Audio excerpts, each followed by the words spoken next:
M'dzina la Atate ndi la Mwana ndi la Mzimu Woyera.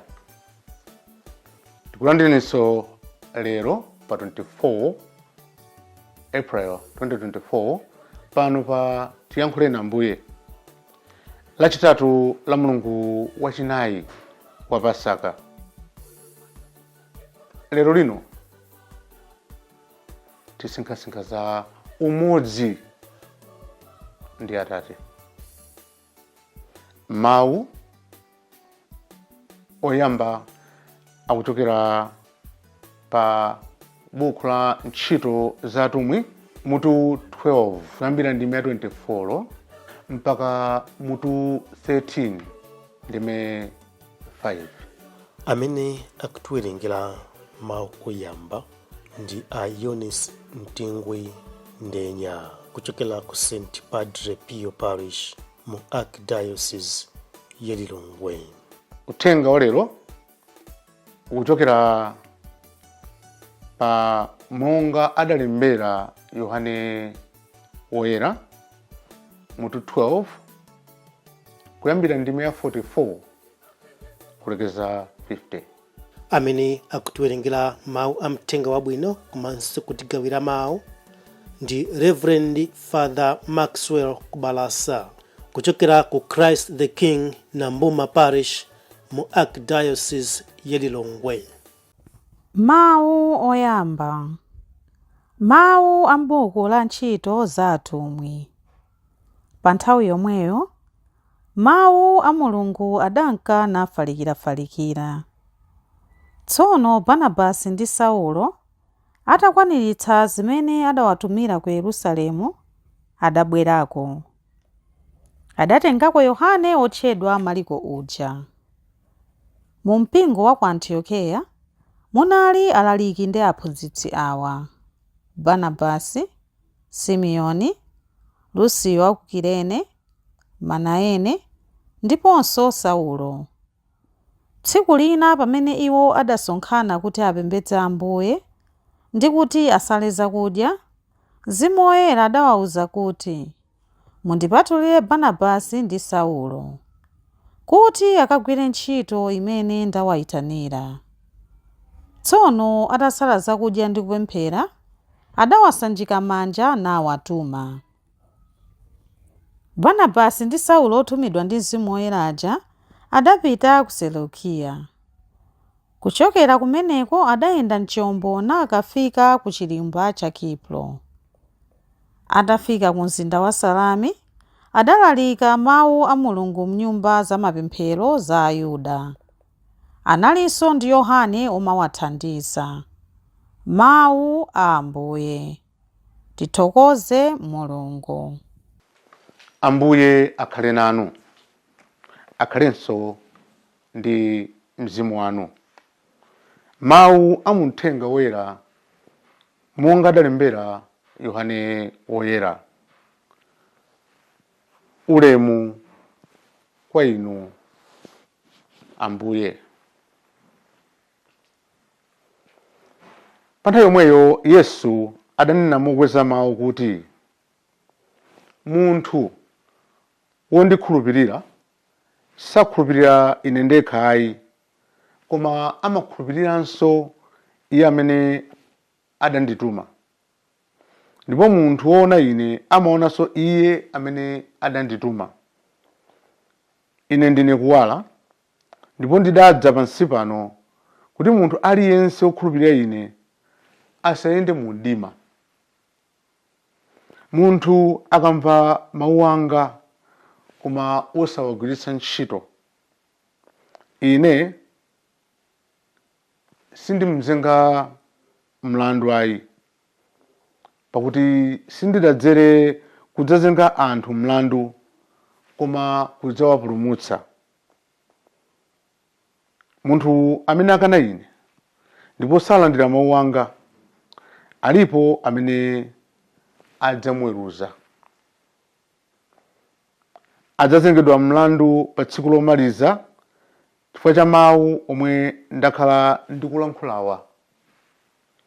Pajatu sindilankhule zochokera mwa ine ndekha, koma Atate amene adandituma ndiwo adandilamula zoti ndinene ndi momwe ndilankhulire, ndipo ndikudziwa kuti zimene amandilamula nzolinga ku moyo wosatha. Chifukwa chake zimene ndimalankhula monga momwe Atate amandiwuzira.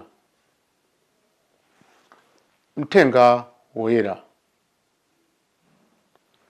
Ulemu kwa inu Ambuye Yesu Khristu. Abale anga okondeka, timene tikupemphera kwenikweni ndi mtima ndi mtima, ndipo dzulo chete nkati ambiri mwa ife timadziwa kunena mapemphero koma sidzopemphera. Chifukwa timatha kunena mapemphero mitima ili kwina. Pamene kupemphera mtima umakhala kwa Mulungu, ndipo umayankhula mtima ndi mtima kwa Mulungu, ndipo chiyankhulo cha Mulungu chimamveka mu mtimamo.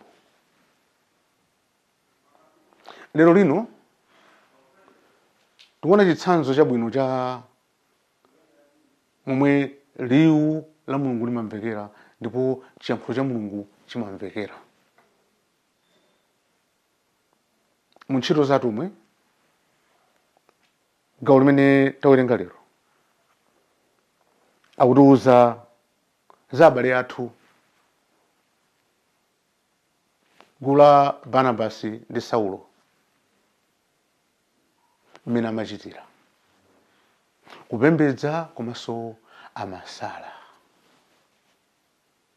Kusala zakudya sikuphweka. Zimakanika masiku ano tikuona anthu ambirimbiri tikayenda m'misewu ya m'mizinda, mmawa ndi madzulo omwe kumathamanga anthu akuluakulu, amatupi akuluakulu kuthamanga cholinga chonena kuti akuti achepetse matupi awo. Koma akachoka yapo kudyanso mupitira muyeso, ukanikana kunena kuti alumikizitse zimene akuchita zothamangathamangazo ndi kuchepesa zakudya kuti mwinake zingende mwachangu zimene akufuna, matupi aphwere msanga. Kusala kumene timanena mu mpingo sikuchepetsa thupi ayi, koma musala ndi maganizo athu ali kwa Mulungu, kufuna kuti tidzipatse discipline, kuti tikhale mu focused kwa Mulungu, maso athu ayang'ane kumwamba kwa Mulungu. Ndiye Saulo, Barnabasi ndi anzawo ankapembedza ndi kusala. Kupembedza ndi kusala pofuna kuti mitima yawo ilumikizane ndi Mulungu. Gawo limenelo ni gawo lovuta kwambiri pa Chikhristu chathu.